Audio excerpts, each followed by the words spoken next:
자, 저번 시간에 그래서 결국은 우리가 운동에서 결과로서 이제 어떤 것들이 나오는지, 그리고 이제 그런 것들을 어떻게 활용하는지 이런 것들에 대해서 조금 봤는데요.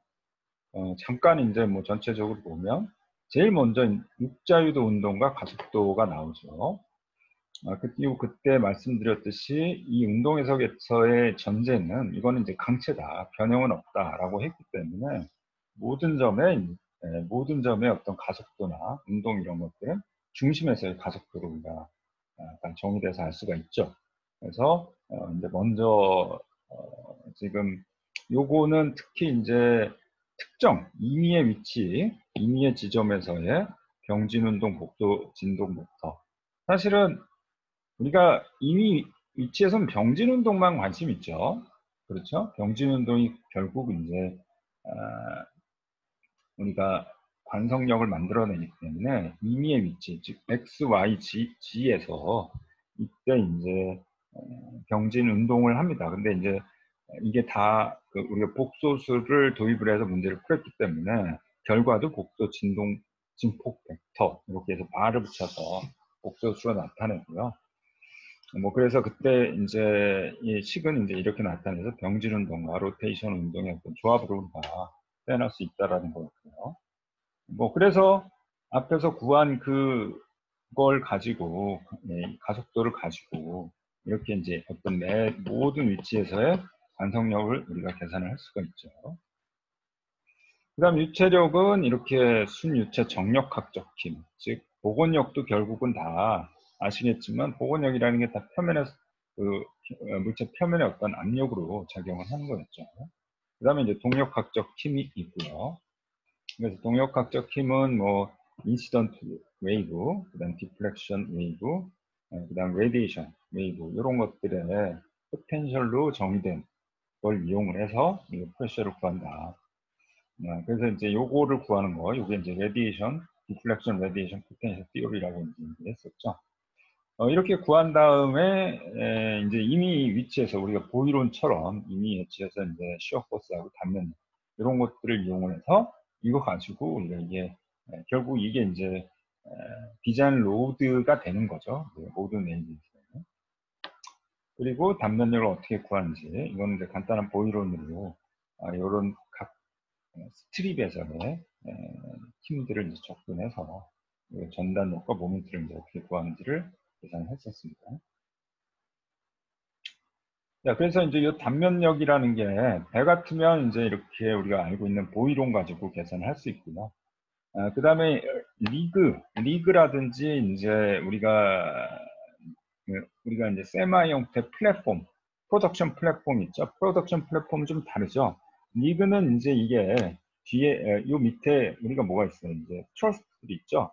트러스터들이 있어서 이제 우리가 다이나믹 포지셔닝 기능이 있잖아요. 자기 자리를 계속 유지를 하잖아요. 왜냐하면 이제 여기에 우리가 드릴링 뭐야 드릴링 라인이 있죠, 그렇죠? 그래서 이제 여기서 이제 그래서 이게 밑에 드릴링을 하는 기능이 있지 않습니까? 이게 이제 드릴링 라인이 스트링이 수직을 유지를 하기 때문에 이게 항상 자기 위치를 유지해야 되죠. 그래서 이제 DP 포지셔닝이 있습니다.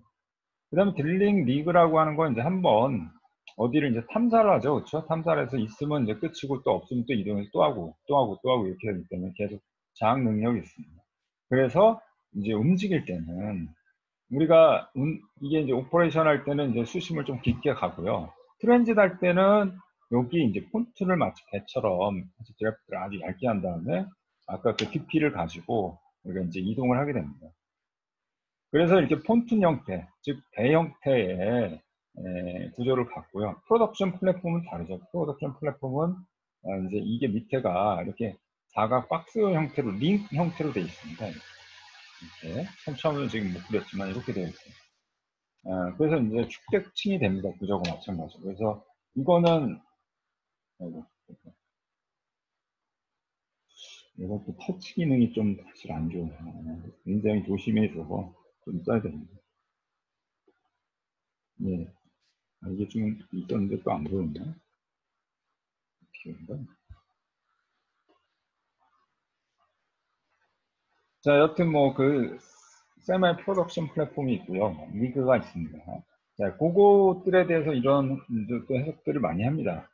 특히 예, 뭐 요즘은 대우에서 이런 것들, 뭐 대우, 현대 뭐 다 어디나 하나씩 수주를 해서 하고 있습니다. 근데 아직 이제 그 셀마인 리그나 플랫폼이나 이런 것들은 우리가 독자 모델이 없어요. 독자 모델이라고 하는 거는 배는 뭐 거의 뭐 독자 모델이 없잖아요. 그때그때마다 그 발주처의 요구에 따라 이제 조금 바꾸긴 하죠. 물론 이제 티피컬한 선형들이 내부적으로 있지만. 근데 셀마이 같은 경우는 이제 특히 그 정확한 형상 같은 그것도 조금씩 바뀌긴 합니다. 그렇지만 이제 고유의 형태가 조금씩 있습니다. 그래서 뭐 GVA라든지 그 다음에 어디야? 휴스턴에 이름이 갑자기 기억이 안 나네.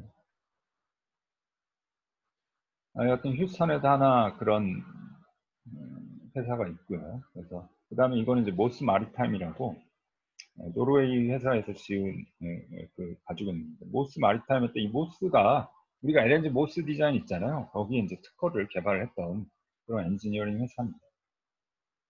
자, 그래서 이거 같은 경우는 어떠냐? 이 단면력이기 때문에 여기서 보시면 이제 Q, X, Q, Y. 이게 Q는 우리가 그 시어 포스를 나타내죠. 그래서 QX니까 요거는 X 방향의 포스인데 어디서 X 방향의 포스냐? Y는 0. 지금 이제 이 코디네이트가 여기거든요. Y가 0이라는 건 이게 딱 중심선 요 라인입니다. 예, 요. 그러니까 요 플레인이요. 요 플레인에서의 이제 QX. 여기서 이제 QX, 요게 이제 바로 시어 포스입니다. 롱지튜드나 시어 포스입니다. 그렇죠? 이 방향 포스이기 때문에 결국 이 방향 포스인데 이제 여기를 기준으로 해서 요 앞쪽 다 이제 인테그레이션 하고 요 뒤쪽 다 인테그레이션 하면 그게 이제 FL, FN 이렇게 됩니다. 자, 요런 형태가 되면 여기를 연결하는 이제 브레이스가 있잖아요. 이렇게. 지금 여러분들 보이시지만 여기 브레이스가 있거든요. 여기가. 지금 요 밑에서 본 그림들이 앞에서 있었을 텐데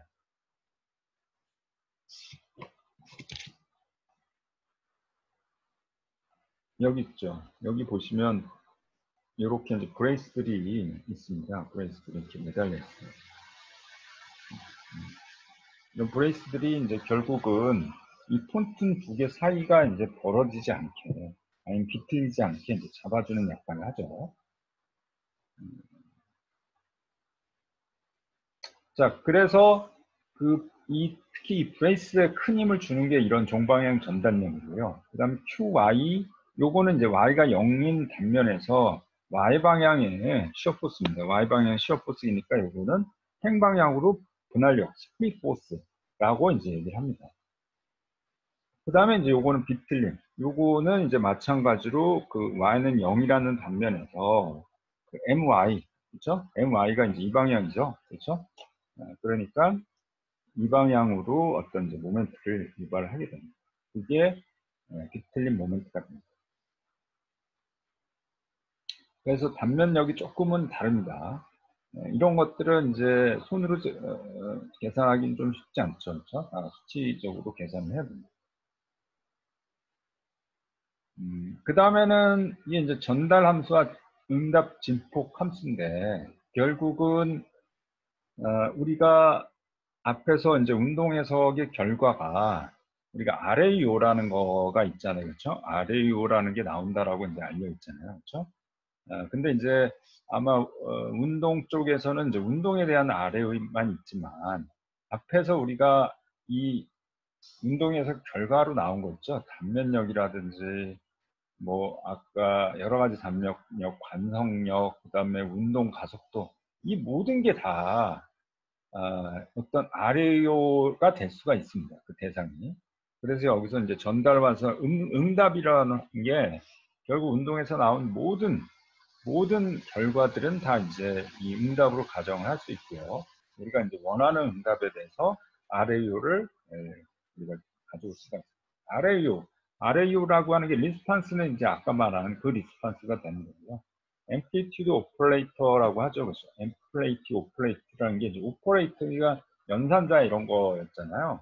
그러니까 이제 오퍼레이터라고 하면 여러분들 초등학교 때 이런 거 배웠는지 모르겠지만 이제 무슨 이게 도깨비 박스 같은 거 이렇게 만들어 놓고 여기에 이제 곱하기 3을 하는 겁니다.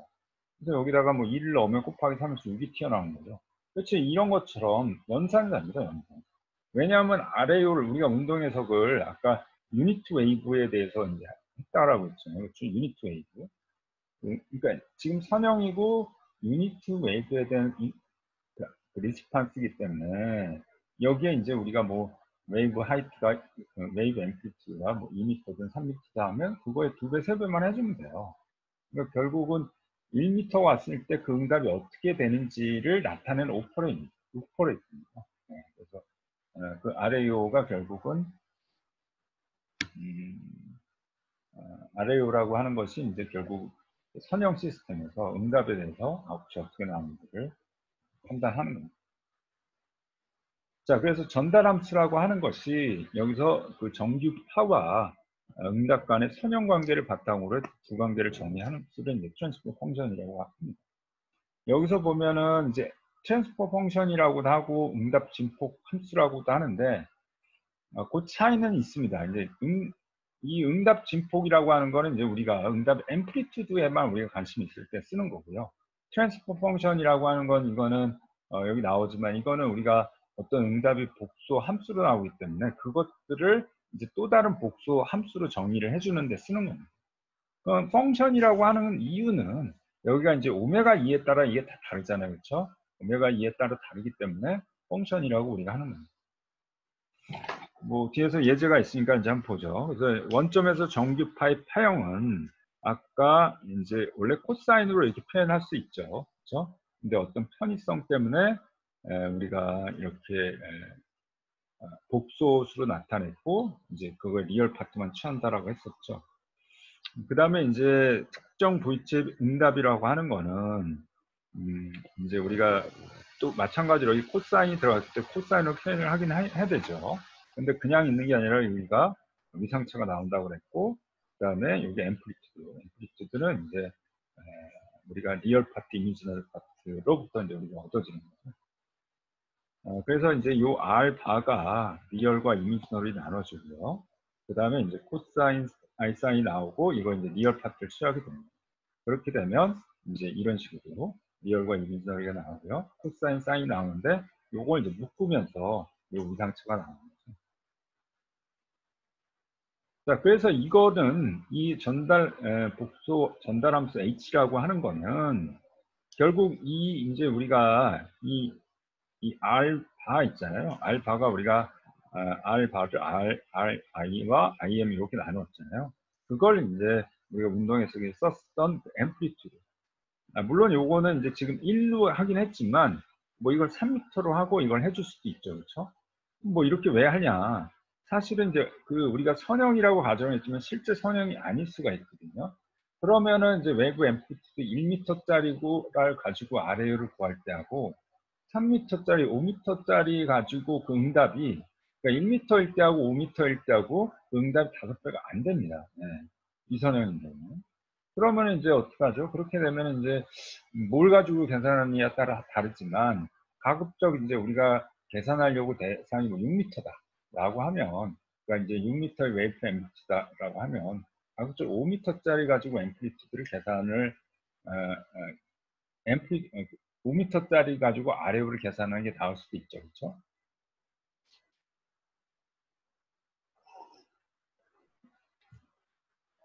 그래서 이제 그런 비선형이 있을 때는 우리가 비선형을 해서 이렇게도 많이 합니다. 뭐 단순한 방법이지만 5m를 이용을 해서 이제 비선형 난리니어 어널리시스를 해서 우리가 RAO를 구해놓고 그 다음에 4m, 3m, 2m, 1m 이렇게 돼서 이제 이거에 대해서 RAO를 다 구해놓고 따로따로 구해놓습니다. 약간씩 다르죠, 그렇죠? 다른 다음에 우리가 이제 이렇게 구해놓고 우리가 뭐 필요 해석이나 이런 걸 할 때 뭐 4.5m짜리가 온다. 그러면 뭐 4m짜리, 5m 요거를 쓰고 2m짜리가 온다. 그러면 2m짜리 쓰고 해서 RAO를 조금씩 다르게 계산을 하면 그러면 완전 정확하지 않지만 어느 정도는 비선형성을 우리가 고려를 하게 됩니다. 특히 우리가 대표적으로 비선형성이 있는 게 뭐야? 모리슨 포스가 그렇죠. 모리슨 포스가 어떻게 드래그 텀이 이 드래그 텀이 어떤 속도의 제곱에 비례하잖아요. 그렇죠? 그래서 대표적인 비선형 입체 하중이 바로 이 드래그 포스입니다. 그래서 그 드래그 포스가 많이 걸리는 그런 이제 아까 말한 브레이스팅이라든지 아니면 이제 여러 가지 파이프 형태 자켓, 튜블라 구조라고 하죠. 그런 것들은 이 아레오가 잘 안 맞거든요. 그래서 뭐 여러 가지 연구도 하지요. 이걸 이제 선형으로 접근하기 어렵기 때문에. 근데 아주 간단한 방법 이런 것도 있다라고 이제 알아두시고요. 이런 것도 이제 구조하는 사람들이 이제 더 집중적으로 지금 뭐 저희 연구실에서도 그런 연구를 깨서 얼마 전에 김현진 박사라고 해서 이제 이런 쪽으로 나왔습니다. 졸업을 했습니다. 요즘에는 계속 이제 어떤 해석이 정교화되기 때문에 비선형성이 이제 강조되고 그러다 보면은 뭐 이 구조하는 사람 특히 피로 쪽은 그거를 비선형성을 다 고려해서 모든 걸 타임 도메인 또 모든 케이스를 다 할 수가 없거든요. 그래서 그것들을 이제 잘 분석을 해서 팩트랄 이 프리퀀시 도메인을 쉽게 할 수 있는 이런 방법들을 연구를 꽤 해왔습니다. 자, 그래서 이제 여기서 이제 트랜스퍼 펑션은 요 복소 펑션 이제 이 복소 응답을 웨이브 앰플리튜드로 나눠주는 겁니다. 그 다음에 이제 응답 진폭 함수는 이제 응답만 관심이 있기 때문에 이거의 절대값을 취합니다. 절대값을 제타에로 나눠.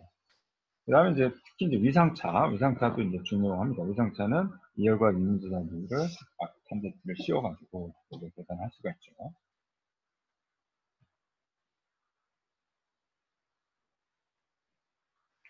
그래서 어떻게 보면 요 응답 진폭 함수는 이게 이제 하나의 세트예요. 왜냐하면 이제 이건 진폭만 알고 있기 때문에 항상 위상차를 같이 알고 있어야 됩니다.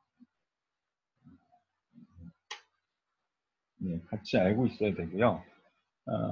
요 복소 전달 함수는 어차피 리얼과 이미지러리가 있기 때문에 언제든지 요 앰플리튜드하고 위상차를 구할 수가 있죠. 지금 아래 요만 갖고 있을 때는 위상차도 항상 같이 갖고 있는 게 맞습니다. 자, 그래서 약간의 이제 트랜스퍼 펑션과 아레이오인데요.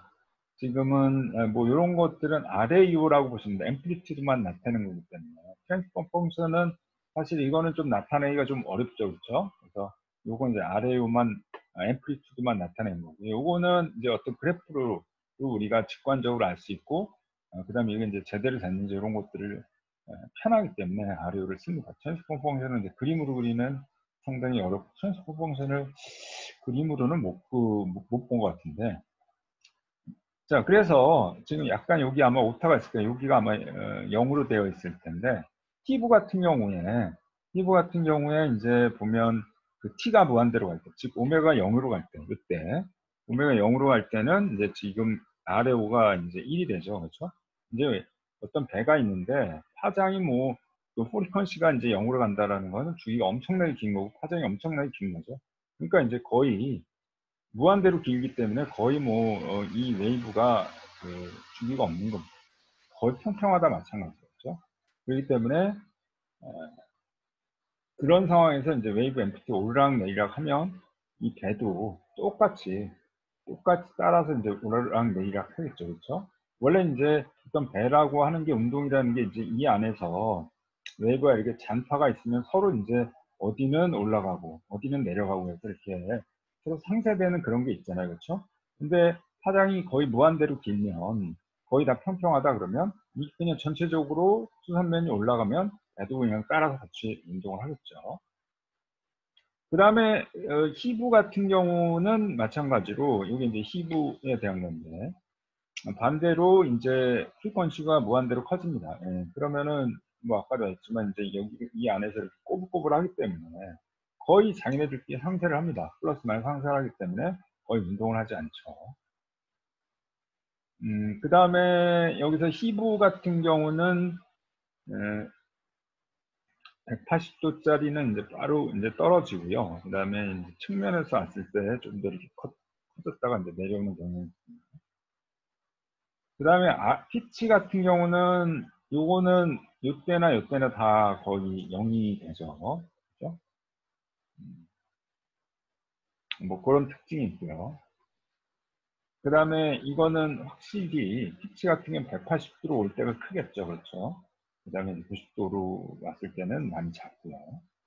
네, 이런 것들이 지금 이제 이런 아레오 같은 걸 분석을 해보면 운동 해석이 제대로 됐는지도 이제 판단을 할 수가 있습니다.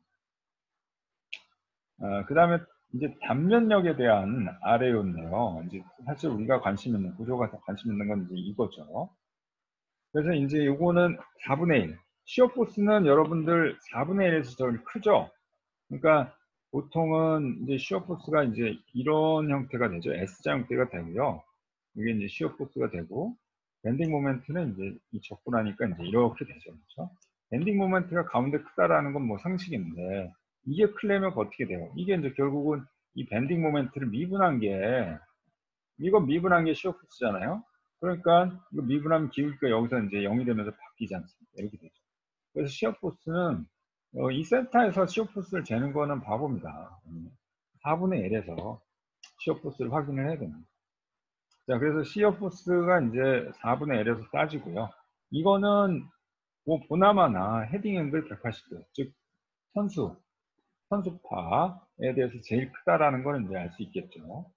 그 다음 90도일 때도 어느 정도는 있네요. 0은 아니고. 자, 그 다음에 이제 밴딩 모멘트는 2분의 L, 즉 중심에서 우리가 따지게 되죠. 물론 이제 여기서 이제 완전 중심은 아니고 뭐 이 주변에 이제 몇 개 이제 스캔을 좀 해봐야 됩니다. 어디가 제일 큰지. 자, 그 다음에 여기가 이제 프리퀀시 어디가 제일 크냐도 관심이 있습니다. 여기 이제 프리퀀시가 0.45인데 우리가 이제 프리퀀시하고 파장의 어떤 관계를 나타낼 수 있잖아요. 그래서 우리가 어떻게 됩니까? 이게 지금 C라는 게 란 란다분의 t고요. 그래서 이제 이거는 오메가 2파이 란다 이렇게 되겠네요. 그렇죠? 그렇게 돼서 요 요거 요 관계를 이용을 하면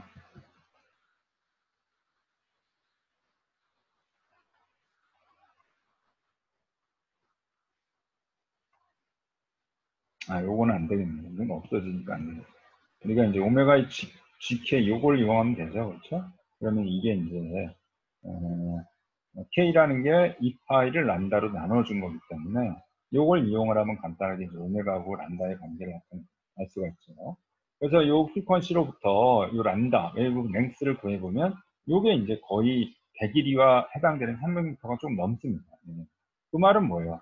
이제 결국은 파장이 이제 웨이브하고 길이하고 똑같을 때, 그때 이제 밴딩 모멘트가 제일 크겠죠. 그렇죠? 그렇게 되는 걸 확인할 수 있고요.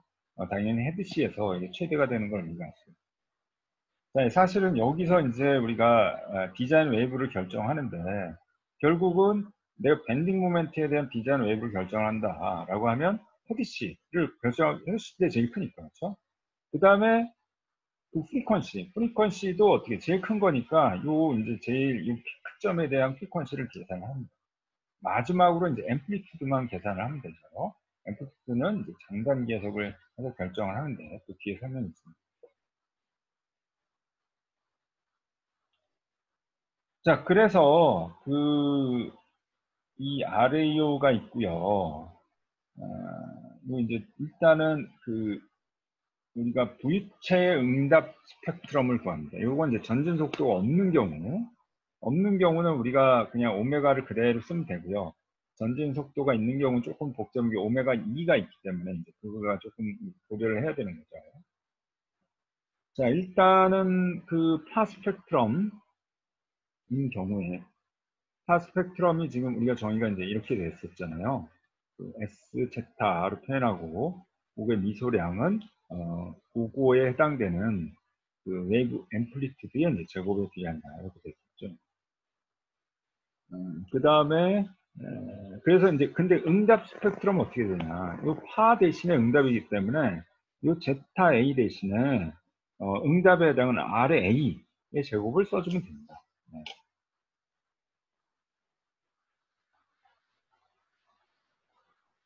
그렇죠? 그러면은 여기서 R의 A인데 이제 제타 A를 나눠주고 곱해줍니다. 곱해주면 되고요. 그 다음에 이제 이 부분이 어떻게 돼요? 이 부분이 앞에서 정의한 요게 됐죠. 파 스펙트럼. 뒷부분은 파 스펙트럼이 되고, 자, 요거는 어떻게 됩니까? 요거 리스판스를 제타로 놔준 거 조금 전에 구했던 그 RAO가 해당이 되고요. 결국 이제 트랜스퍼 펑션에 이제 제곱을 취해도 되는 거고요. 그렇죠? 그래서 따라서 제일 이제 중요한 게 바로 이겁니다. 여기 리스판스 스펙트럼은 우리가 RAO의 제곱을 곱하고, 그 다음에 이제 스펙트럼을 곱하게 됩니다. 자, 이거 제곱을 곱하는 거는 어떻게 보면 당연해요. 왜냐하면 이 스펙트럼이라는 게 어떤 모든 그 리스판스, 웨이브 앰플리튜드 리스판스의 앰플리튜드의 제곱이잖아요. 그렇죠? 이 트랜스퍼 펑션은 그냥 제곱은 아니고 1차 오더죠. 그렇죠? 그래서 제곱을 해서 곱해줘야지 리스판스의 앰플리튜드가 되게 됩니다. 자, 이 말은 이제 리스판스의 스펙트럼을 이제 우리가 구하기 위해서는 앞에서 구한 RA와 웨이브 스펙트럼을 곱해주면 됩니다. 이렇게 돼서 이제 불규칙 파형은 우리가 요 레귤러 웨이브들의 이제 무한 합으로 나타낼 수 있다라고 했죠. 그래서 똑같이 이 응답에 대한 이제 시계열도 마찬가지 똑같이 만들어낼 수 있습니다. 그러니까 이제 여기 이 불규칙파에 대한 그 이거랑 딱 대응되는 이거와 딱 대응되는 그런 응답 스펙트럼은 어떻게 만드냐? 여기다가 이제 R을 이제 곱해주면 되고 여기서 원래 뭐냐면 예, 요 이해는 그 웨이브, 각 웨이브들의 어떤 위상 차였죠. 그렇죠? 그 다음에 이제 요거는 요 웨이브와 요 리스판스의 위상 차를 나타내는 거고. 그래서 여기 이해는 그대로 여기 이제 웨이브에서 온 거고요. 요거는 지금 ER, 세타 A 이렇게 나타냈죠. 그래서 R과 세타 N 간의 위상 차를 나타냅니다. 이것도 이제 물론 이것도 다 다릅니다. 이것도 다 다른데 위상차도 보려면은 요 각 그 컴포넌트들마다 다 다르게 되죠. 그리고 R이라는 건 아까 이제 이 트랜스퍼 펑션의 절대값과 외부 앰플리튜드 요거를 이제 곱해서 계산할 수 있습니다. 자, 이렇게 되고요. 우리가 이제 그 다음에 응답 스펙트럼이 있었기 때문에 응답 스펙트럼으로부터 우리가 응답 스펙트럴 모멘트를 우리가 계산할 수가 있죠. 그렇죠? 그 앞에서 웨이브에 대한 스펙트럴 모멘트를 구했듯이 이 응답에 대한 스펙트럴 모멘트를 계산할 수가 있습니다.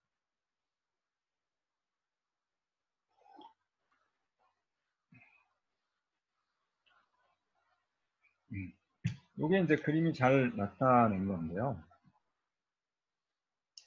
여기서 보시면 이 웨이브 스펙트럼이 있고요. 웨이브 스펙트럼이면 이제 각 성분들을 이렇게 우리가 분해를 할 수 있잖아요. 그렇죠? 일레귤러 웨이브가 있는데 이걸로부터 이제 사실은 이제 그쵸. 요거 이 스펙트럼이 이제 먼저 있고 그러면 이 컴포넌트를 이렇게 나눌 수 있죠. 이 스펙트럼으로부터 앰플리튜드를 우리가 계산할 수 있잖아요. 그렇죠? 이 스펙트럼에서 앰플리튜드 계산하고 요거에 대한 프리퀀시가 있기 때문에 그거 가지고 이제 이렇게 웨이브를 이제 만들 수 있어요. 이것들 다 합하면 일레귤러 웨이브가 만들어지는 거고요.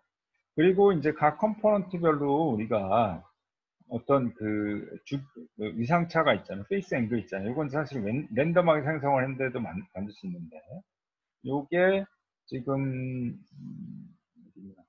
요게 이제,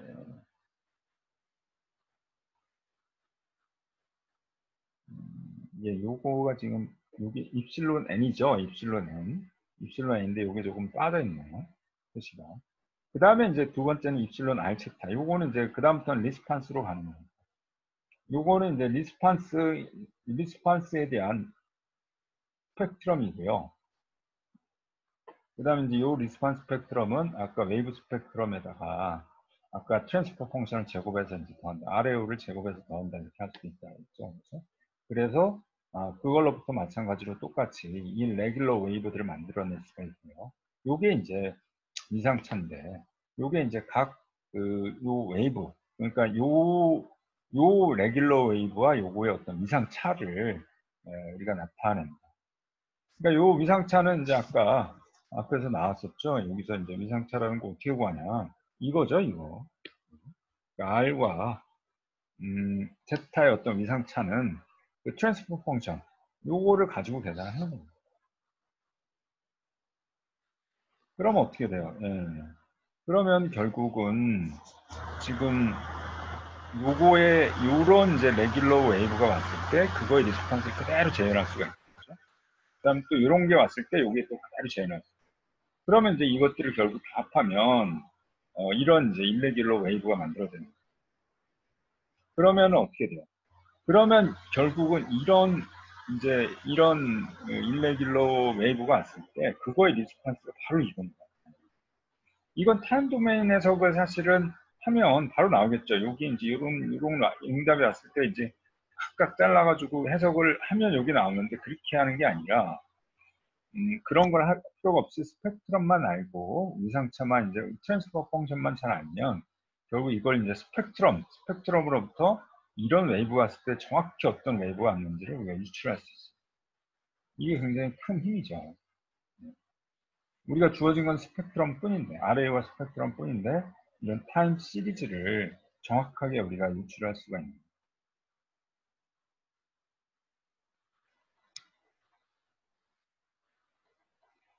자, 그 다음에 이게 이제 리스판 스펙트럼이 아레이 스펙트럼, 웨이브 스펙트럼인데, 이게 이제 사실은 크리소의 어떤 사이트에 가보면 있는 건데요.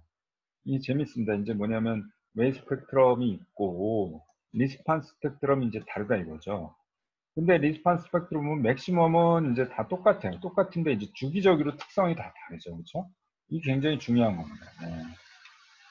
어떤 V체 같은 경우 운동을 하기 때문에 보유시기가 있고요. 그거에 따른 인스턴스가 이제 다릅니다.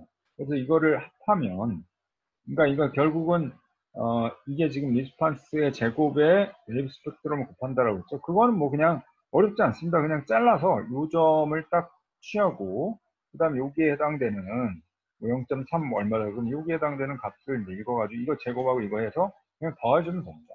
그 다음 또 옆에 포인트하고 옆에 포인트 다 이걸로 이제 계산해서 그냥 쭉 연결하면 되는 거예요. 자, 이렇게 되면 결국은 여기가 이제 이 피크가 한 0.5 정도 있잖아요. 그러니까 이 빨간색이랑 더한 게 제일 리스판스가 크다라는 거예요. 지금 다른 것들, 이 파란색이나 주황색 같은 건 이제 엇나가기 때문에 리스판스가 상대적으로 적은 겁니다. 특히 이제 이 파란색 같은 경우는 있죠. 피펀치가 굉장히 이제 짧죠, 이거는. 그러니까 주기가 굉장히 길죠, 이거에 비해서. 그렇게 돼서 리스판스가 아주 작아지는 거예요. 이런 것들이 지금 아까 우리가 쇼텀 해석을 할 때, 이 environment control을 이렇게 그린 다음에, 여기서 이제 한 점을 뽑고, 이 주위에서도 여러 점을 뽑는다라고 했죠. 그렇죠? 그러니까 이제 앰플리튜드 관점에서 보면 이제 이 꼭지점을 따라갈 수가 없는데, 아까도 말했지만 이제 공진이 있기 때문에, 다른 점에서도 이제 취해봐야 된다.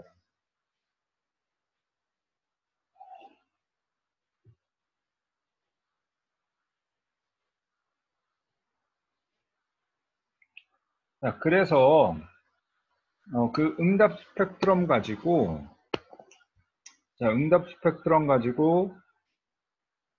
이 스펙트럴 모멘트를 계산을 할 수 있고요.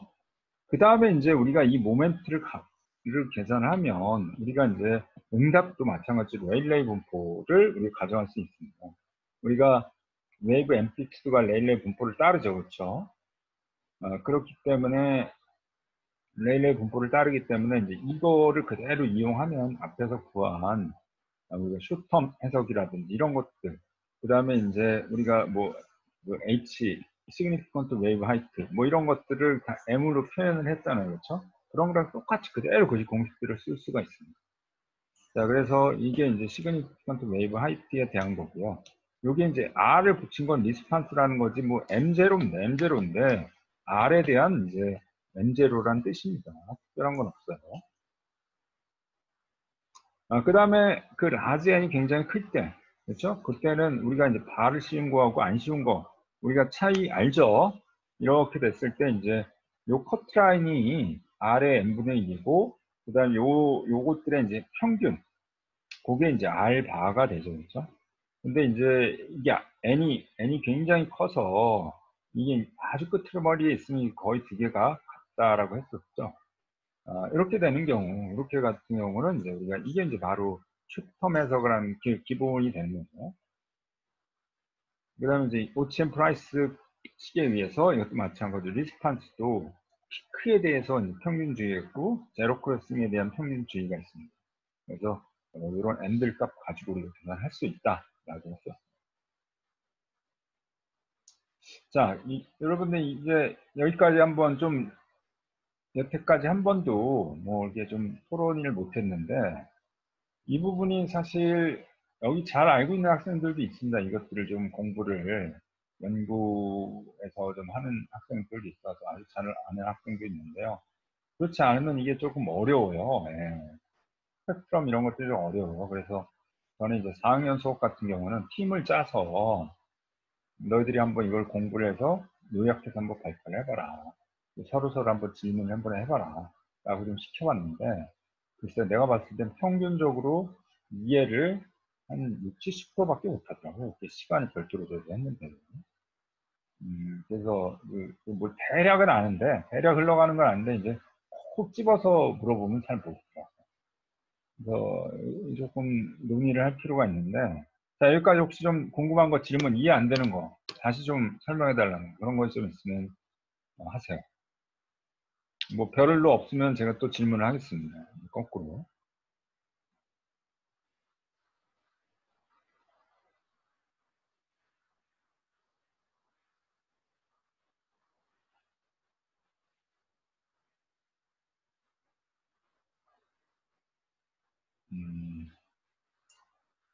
별로 없네. 자, 그럼 좀 요거 말고 여기 조금 더 가서 설명을 하고 좀 질문해야 될 거 아니에요. 이게 지금 예, 여기 좀 예를 하나 준비를 했습니다. 예를 좀 자료를 좀 추가적으로 했는데, 자, 일단 여기까지는 대략 알겠죠. 그 다음에 전진 속도가 있는 선박은 어떻게 하느냐. 요거 조금 이제 골치 아픕니다, 사실은. 이게 웨이브, 즉 결국은 이제 RAO하고, 그 다음에 이제 웨이브하고 이제 합쳐야 되는데, 이게 프리퀀시가 오메가 2로 되어 있잖아요. 이제 그렇게 돼서, 우리가 조금 조금 어렵습니다. 그러니까 이제 뭐냐면, 우리가 RAO 같은 경우는 이건 이제 오메가 2로 되어 있지만, 우리가 이제 S세타 같은 건 이건 오메가로 될 수밖에 없잖아요. 웨이브 스펙트럼 당연히 오메가죠. 그래서 이런 것들을 이제 어떻게 결합을 할지, 요것들을 이제 따져봐야 됩니다. 자, 그러면 파 스펙트럼을 바꿔야 돼요. 이거를 이제 결국 S세타 오메가 2로 이제 바꿔야 됩니다. 자, 그래서 이거를 이제 이렇게 나타낼 수 있죠. 그러니까 이제 스펙트럼인데, 요거는 이제 오메가 2에서 정의한 이 스펙트럼의 면적하고 요거하고 같다. 그러니까 이제 오메가에서 정의한 그 면적하고 같다라고 하고 요걸로부터 이제 이런 관계를 유도를 해서 우리가 S 제타 오메가 2를 나타낼 수가 있습니다. 근데 이제 오메가 2는 우리가 이제 이렇게 됐었죠. 이렇게 됐고요. 그 다음에 요건 앞에서 유도를 하긴 했는데 이렇게 됐고요. 그 다음에 이제 여기서 보면은 이거를 해석을 하면 어때요? 이제 결국은 V식과 이제 요건 이제 웨이브의 속도가 되잖아요. 그럼 뭐 그 다음에 이제 코사인 뮤가 있죠. 자, 일단 간단하게 보면 코사인 뮤는 헤딩 앵글이잖아요. 그래서 예를 들어서 뮤가 0이다. 그럼 이건 무슨 팔로잉 C죠. 뒤에서 오는 거죠. 그렇죠? 그러니까 여기가 이제 여기가 이제 이거일 때는 코사인 뮤가 0보다 크잖아요. 0보다 크니까 프리퀀시가 결국 더 커지는 효과가 있는 거고, 프리퀀시가 크다라는 건 어떻게 잘 안 만난다라는 말이죠. 배도 앞으로 가고 파도 앞으로 가면 잘 안 만나겠죠. 그렇죠? 그 다음에 이제 뮤가 90도일 때는 이제 0이 되니까 이때는 서로 이제 속도가 이제 서로 수직을 이렇게 배가 앞으로 가는데 속도가 옆으로 오기 때문에 이 배 속도에 따라서 프리퀀시는 달라지는 게 없습니다. 그래서 이제 0이 되는 거고, 이제 코사인 뮤가 이제 180도 헤드실 때 이거는 이제 더 커지게 되는 거예요. 이게 마이너스가 돼서 더 커지게 되는 거예요. 예. 그 다음에 이제 배가 속도가 빠르면 빠를수록 결국은 오메가 2 하고, 이제 이거는 그 차이죠. 비대한 거. 반대로, 음. 자, 이렇게 됐고, 그 다음에 이제 이거를 이제 변환을 하면, 디스퍼션 릴레이션이라고 하는 거를 이용을 해서 변환을 하면 이렇게 되죠. 자, 여기 사실은 우리가 조금 한번 옛날에 배운 거지만 한번 우리가 다시 짚고 넘어가는 게 이제 오메가의 제곱은 GK, 그 깊이가 수심이 깊은 경우에는 이제 디스퍼전 릴레이션이라고 해서 이렇게 나타내잖아요. 요게 이제 오메가는 뭐 잘 알고요. K가 이제 웨이브 수죠. 그렇죠? 웨이브 수. 웨이브 수가 이제 정의는 이렇게 이제 이렇게 나타내죠. 2파이분의 란다분의 2파이. 그렇죠? 이게 정확하게 웨이브 수. 이거 좀 헷갈리죠, 사실. 웨이브 수. 웨이브 수에 대해서 좀 얘기할 수 있는 사람. 좀 유치하는 사람 중에서. 유체 2인수?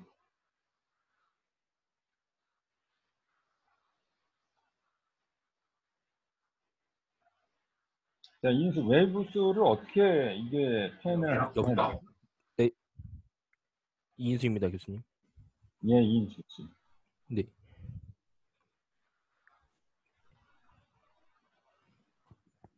뭐 어떤 방금 전에 못 들어가지고 지금 제 마이크가 없습니다. 아, 그래서 그 웨이브 수를 이제 어떻게 이해를 하고 있는지, 웨이브 수가 이제 어떤 의미인지. 그 파수 말하시는 겁니다. 네, 그렇죠. 그 파수가 그 한 특정 길이 안에 들어가는 파장의 수라고 알고 있습니다. 정확하게 맞네요. 그렇죠? 그러니까 이제 단위 길이 안에 파가 몇 개 들어가 있느냐, 이거잖아요. 그렇죠? 네. 그러니까 이제 단위 길이를 파장으로 나눠주면 되는 거죠. 근데 이제 정확히 그 단위 길이가, 우리가, 이게 이 파이런의 이제 하모니 모션이기 때문에 한 바퀴 돌 때, 그때 이제 얼마나 그 안에 이제 많이 있느냐, 이런 걸 나타내는 거죠. 그렇죠? 그러니까 결국은 여기서 보면은, 여기서 K에서 요거는 이제, 요거는 G, 2파이분의 란다 이렇게 나타낼 수 있고요. 그 다음 오메가의 제곱은 이제 우리가 좀 주기로 나타내면 조금 우리가 이해하기가 쉽죠. 그렇죠? 이렇게 되면 결국 어떻게 됩니까? 란다는 이제 T의 제곱에 비례한다라는 거죠. 그러니까 파장은 어차피 공간적인 개념이고, T는 시간적인 개념인데, 이게 이제 서로 관계가 있다라는 겁니다. 이게 이제 결국은 디스퍼전 릴레이션이 되는 거고, 그래서 파장이라고 하는 건 이제 주위의 기수 파장이 긴다. 사실은 당연히 뭐 그렇게 우리가 생각이 될 것 같은데 이제 그런 관계에 있는 겁니다. 그래서 이제 요거하고 그 다음에 C라고 하는 게 웨이브 속도이기 때문에 이거를 란다 파장을 이제 T로 나눠주면 되죠. 요 관계 요거 그 다음에 이제 요거 그 다음에 이제 K의 정의 요거 세 개를 잘 이용을 하면 결국 여기서 이제 C를 오메가로 표현할 수가 있습니다. 자, 그렇게 돼서 이 조우주 파스에 대한 파 스펙트럼은 이제 앞에서 요거 오메가하고 이제 오메가 2와 오메가의 관계, 그래서 앞에 정의한 요거를 이제 구해서 나눠주면 이제 이렇게 됩니다. 이렇게 정의가 되고요. 그래서 이제 운동응답 스펙트럼도 결국은 이제 그럼 이거를 이제 이용을 해서 다 오메가 2로 이제 표현을 하면 됩니다. 그래서 여기서 이제 0부터 무한대까지 이걸 적분을 하면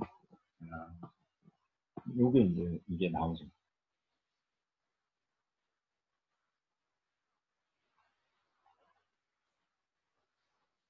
근데 이제 문제는 뭐냐면 이렇게 하면은 될 것 같은데 모든 게 해결이 되는 것 같은데 수학적으로 깔끔한 것 같은데 이게 선미사파 같은 경우는 이제 이 분모가 0이 될 때가 있죠. 그러니까 이제 이게 0이 될 수가 있습니다. 0이 된다라는 거는 어떻게 돼요?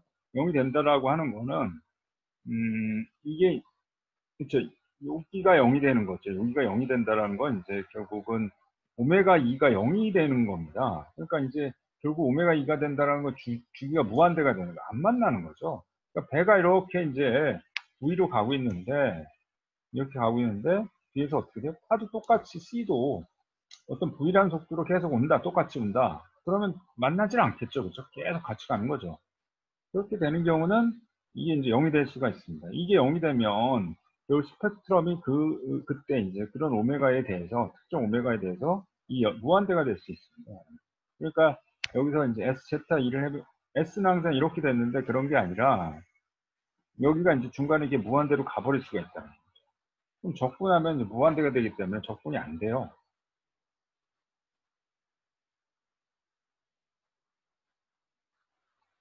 그래서 이제 이거를 그냥 절대 주파수에 대해서 정의는 이렇게 하지만 절대 주파수에 대해서 접근합니다. 즉 이제 이거를 수치적으로 다시 원위치해서 이거를 이제 오메가에 대해서 접근을 하면 되죠, 그렇죠? 오메가에 접근해서 이 MNR을 이제 계산하게 합니다.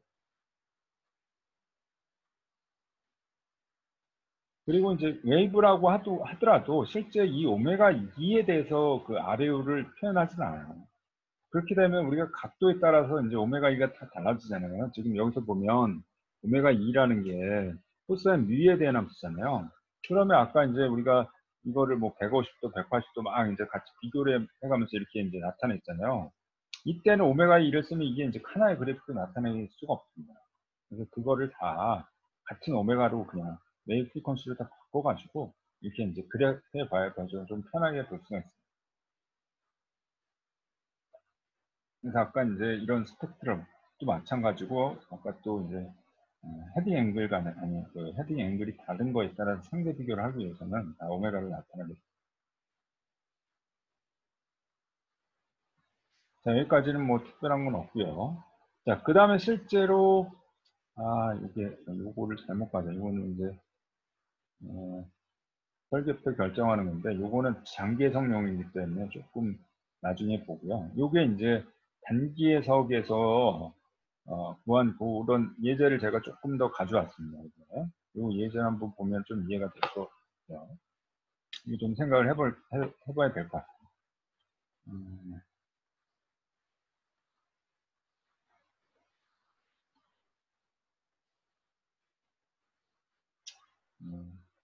자, 여기서 보면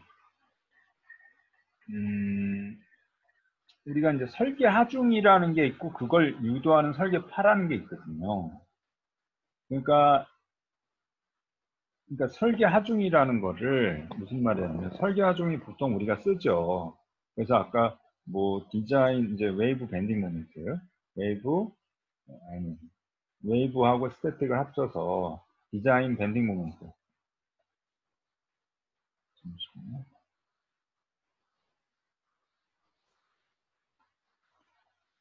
이게 이제 VBM이라고 하죠. VBM 이제 디자인 같은 거를 뭐 구했다. 이런 걸 이제 구하면 이제 이 여기에다가 배에다가 이 디자인 밴딩 모멘트 그냥 바로 걸어버린다. 바로 걸어버리는데 이게 바로 걸어버리면은 이게 이제 우리가 이게 볼을 실제로 하는 게 아니라 이제 우리가 메쉬를 하죠. 촘촘하게. 메쉬를 해가지고 정교하게 여기다 이제 걸어주게 됩니다. 근데 이걸 힘을 어떻게 걸어주겠어요? 실제로. 그렇죠? 힘을 뭐 어디다가 어떻게 걸어주냐. 그 다음에 이제 이렇게 힘을 걸어주게 되면 또 경계 조건은 어떻게 되냐. 또 경계 조건을 이렇게 뭐 잡겠죠. 그렇죠? 안 움직이게. 그럼 여기 주변에 엄청나게 큰 발력이 걸리게 됩니다. 이건 실제로 걸리는 발력이 아니잖아요. 그렇죠? 이 밴딩 모멘트라는 어떤 특정한, 이게 이제 결국은 아까 밴딩 모멘트라는 게 어떻게 돼요? 관성력이라든지 이런 프레셔를 다 적분해서 이게 나온 거잖아요. 근데 이게 어떤 엑기스입니다. 이게 다 응축된 건데 이거를 그냥 한 곳에 걸어주면 그 힘을 걸어줄 때 거기는 엄청나게 큰 힘을 받는 거예요. 그러니까 결국은 이 디자인 밴딩 모멘트를 유발하는 그 과정, 이걸 만드는 과정이 이제 일종의 이제 이쪽에 배 전체에 이제 어떤 하중이나 관성의 뿔이 이게 모아서 응축된 건데 이 응축된 걸 한 번에 가니까 이제 여러 가지 부작용이 발생하는 겁니다. 예, 그래서 이제 그렇게 하지 말고 그러면 이제 이거를 실제로 이 분포를 그대로 그럼 재현해 주면 되잖아요. 그렇죠? 이런 그럼 경계 조건이 필요 없어요. 실제로 배가 어디 경계 잡혀져 있나요? 배가 이제 어떤 웨이브 중에 딱 있을 때는 이때는 이제 힘의 평을 다 이루는 거지 않습니까? 그렇죠? 그러니까 결국은 이제 매력과 웨이브에 의한 매력과 관성력이 딱 힘의 평형을 이루고 있는 거잖아요. 어디가 뭐 잡혀서 크게 발열이 구하는 그런 게 아니잖아요. 그렇죠?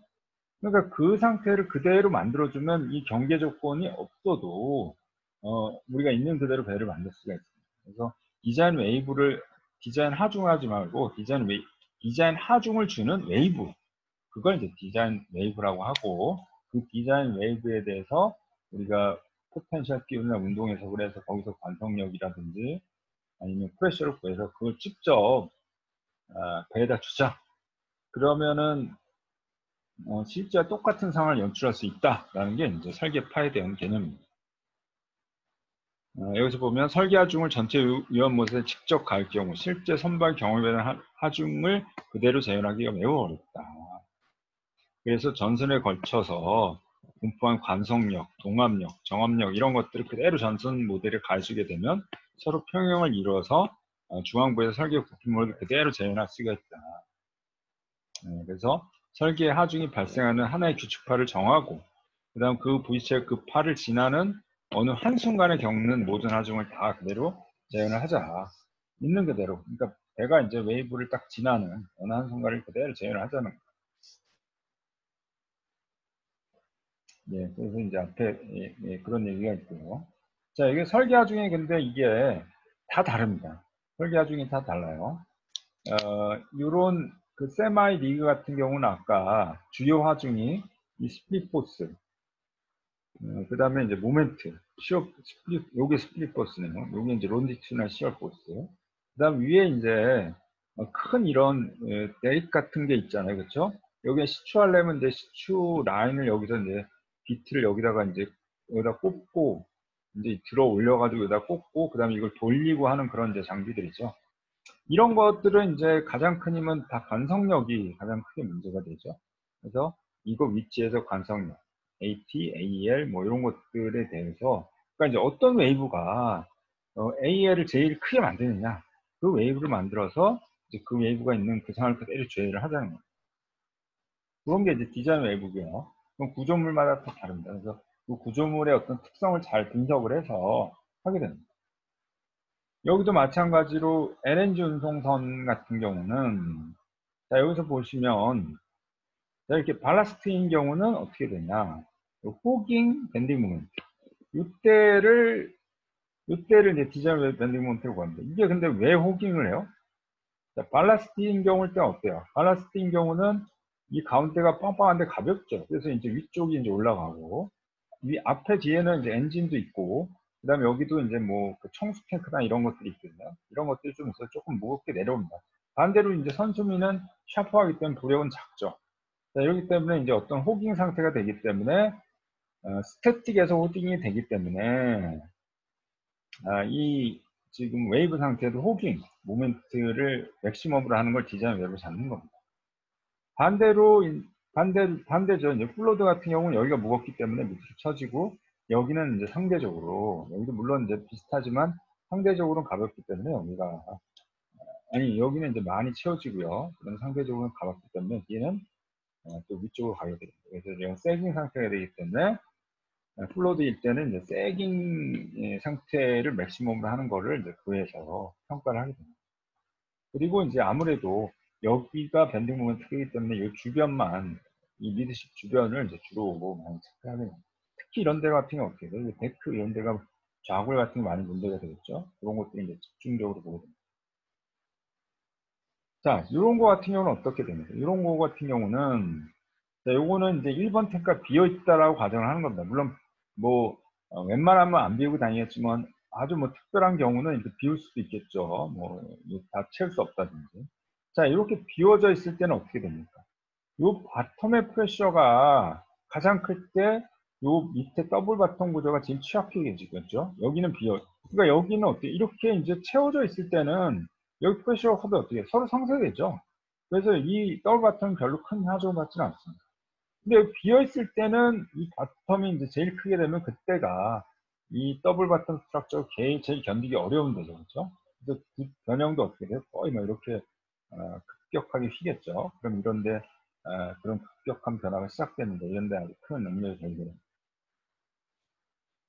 마찬가지로 이제 여기가 비어있다.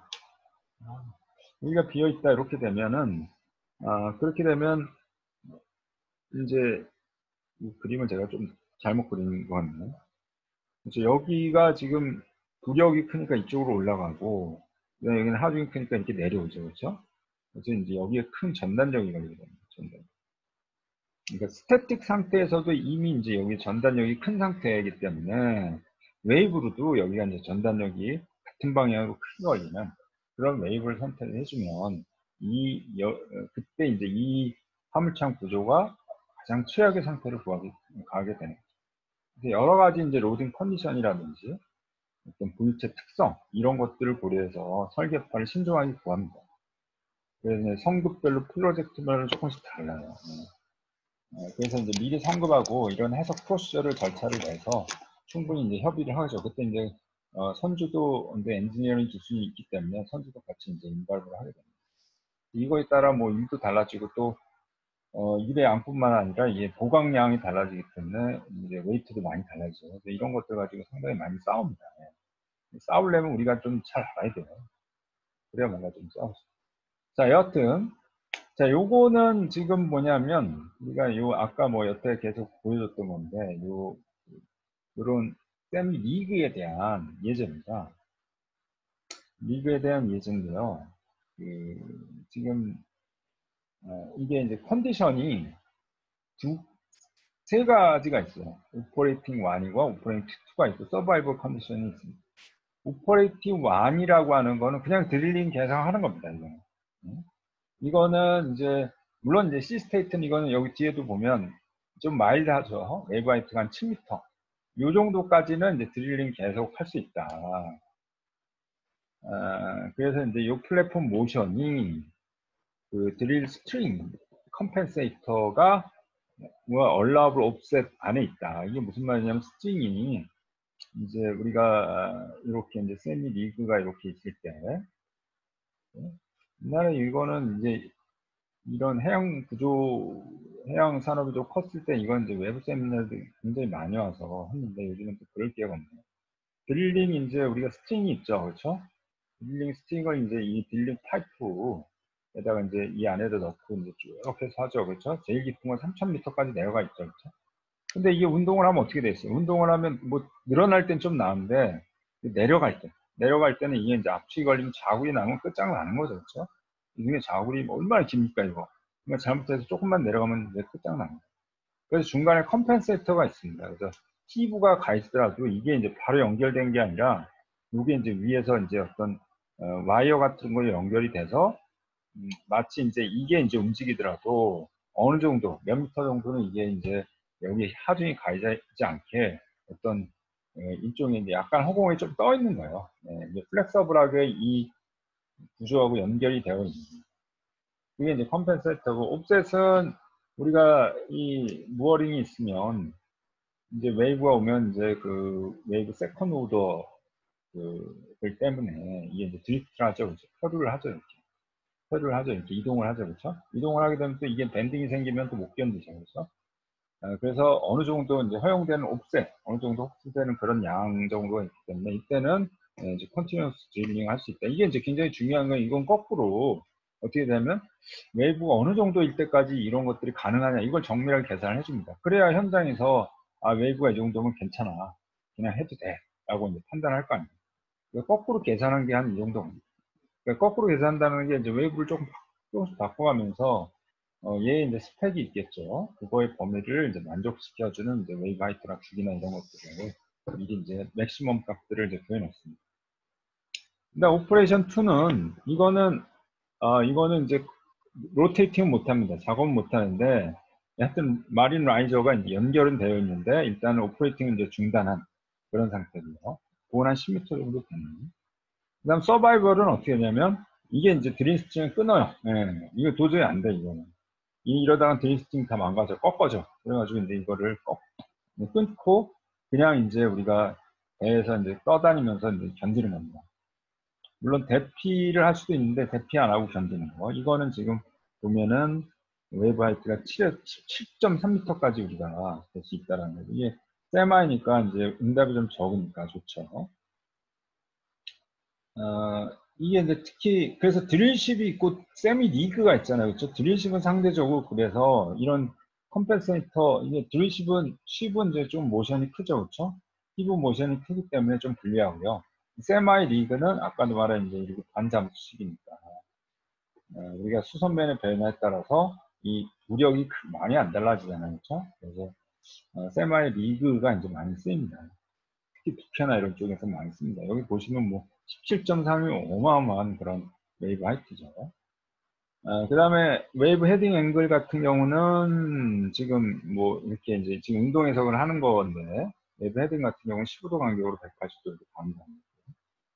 그 다음에 피리오드는 이제 3초에서 30초인데, 이거 조금 이따 다시 설명드릴게요. 그 다음 웨이브 스펙트럼, 준수학 스펙트럼, 그 다음 C 스테이트 듀레이션은 이건 3시간. 이게 이제 쇼텀 해석할 때 3시간을 고려하라는 거고요. 디렉션 스프레딩, 웨이브 스프레딩이죠. 이 코사인을 쓰는데 10승을 쓴다라는 거고. 그 다음에 이제 맥시멈 웨이브 하이트, 여기 이제 32m까지.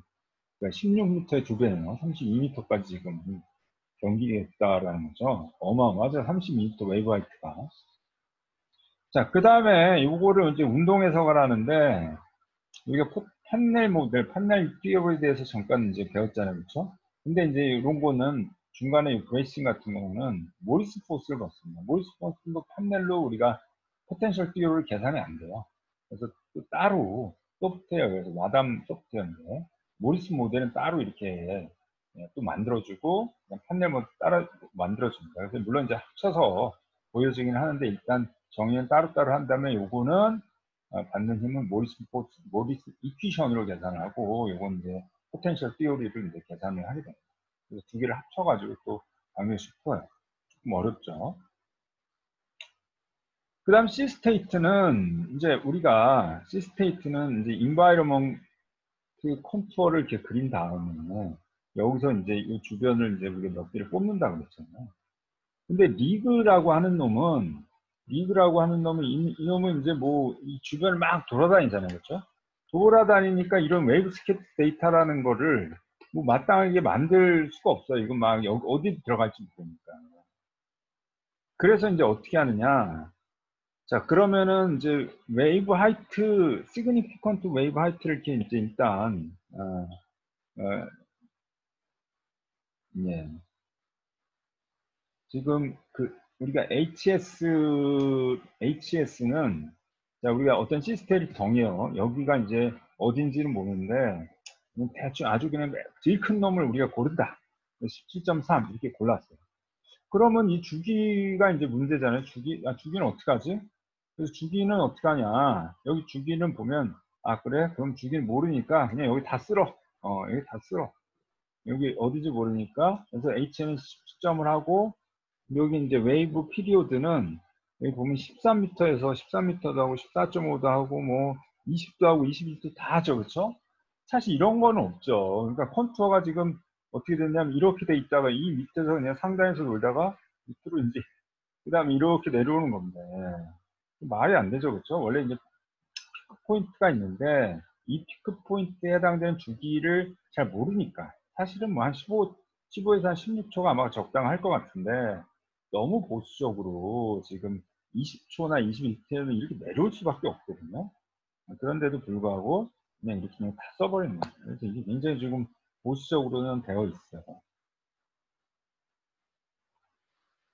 네, 그래서 요게 이제 피크드니스 파라미터라고 해서 그 주기하고 우리가 하이트의 어떤 관계가 있잖아요. 그래서 이런 것들이 이제 서로 만족을 하는지를 따져보는데 당연히 뭐 그거는 잘 만족한다라는 겁니다. 뭐 조금 더 다르니. 자, 이렇게 돼서 이제 우리가 여기가 이제 most probable last single amplitude니까 요게 이제 바로 쇼텀 해석을 한 겁니다. 쇼텀 해석을 해요. 쇼텀 어널시스를 한 겁니다. 그런데 이제 여기 마찬가지로 오퍼레이팅하고 오퍼레이팅 2는 이런 시스템 데이터가 없지만 그것도 똑같이 합니다. 지금 여기서 보시면 여기도 이제 하이트는 7m, 10m 보여줬는데 주기는 없죠. 주기는 그냥 이렇게 범위로 돼 있잖아요. 그러니까 이거 7로 고정해 놓고 여기 이 주기는 7에서 11m 조금씩 바꿔가면서 다 쇼텀 해석을 다 해요. 다 해서 그 중에서 맥시멈을 가져온 게 바로 이제 이겁니다. 굉장히 아까도 얘기한 것처럼 보수적으로 계산한 겁니다. 그래서 오퍼레이팅 1은 이제 여기서 주요로 보면 히브가 한 2.3 정도, 2.3 정도일 때 이제 맥시멈이 이 정도는 이제 우리가 스팅의 컴펜세이터가 견딜 수 있다라는 거고요. 그 다음에 서바이벌이 이제 물론 제일 크죠. 서바이벌은 뭐 지금 희부가 13.3부터 굉장히 좀 크게 나오긴 합니다. 그다음 롤, 피치 요런 것들이 지금 계산이 된 거고요. 이건 순수하게 이제 운동 해석만 한 거고요. 거기서 아까 이제 포스들을 구할 수 있죠. 포스들을 구하고요. 그 포스들에 대해서 이제 우리가 헤딩 뭐 피리오드, 앰플리튜드로 구한 겁니다. 지금 여기 요 과정을 사실 뒤에서 배우고 왔어야 되는데 이게 조금 빠졌네요. 지금 슈텀에서 가는 거 빠졌는데 지금 이제 설계파, 설계하중을 구하는데요. 네, 요게 시간이 다 됐네. 네, 요거는 이제 좀 다음 시간에 하겠습니다. 그래서 거의 이제 단기 해석에 대해서는 몇 페이지 안 남은 것 같아요. 그다음 장기 해석을 조금 배우고 그다음에 다음 시간에 좀 마무리하겠습니다. 오늘 좀 이것저것 질문 좀 하려고 했는데 다음 시간에 해야 되겠네요. 다음 시간에 이 장단기를 마치고 이거에 대해서 좀 종합적으로 잘 알고 있는지, 예.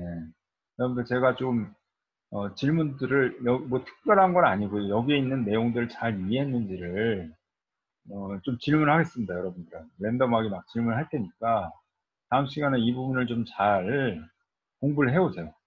목요일날 공부를 해오시고 뭐 필요하면 먼저 저한테 질문하시고 그 다음부터는 제가 이제 차별로 이거 잘 이해하고 있는지 질문을 좀 하겠습니다. 꼭 좀 준비를 해오세요. 예측자는 지금 principal 했는데 이게 결국 앞에 있는 웨이브 스펙트럼하고 요 설계파 요거니까 한 두 챕터를 이제 잘 이해하고 있는지 제가 좀 한번 검토를 해봐야 될 것 같아요. 물론 이제 지금 장기 해석까지 일단 쭉 나가고요. 뭐 뒤에 한 2, 30분 정도 시간이 있을 테니까 충분한 시간을 가지고 여러분들 좀 물어보겠습니다. 알겠죠? 그게 뭐 성적에 반영될 수도 있어요. 그러니까 좀 공부를 해오세요. 알겠죠? 자, 뭐 질문 뭐 다음 시간에 또 이어서 하고요. 오늘 여기서 마치도록 하겠습니다. 네, 수고하셨습니다.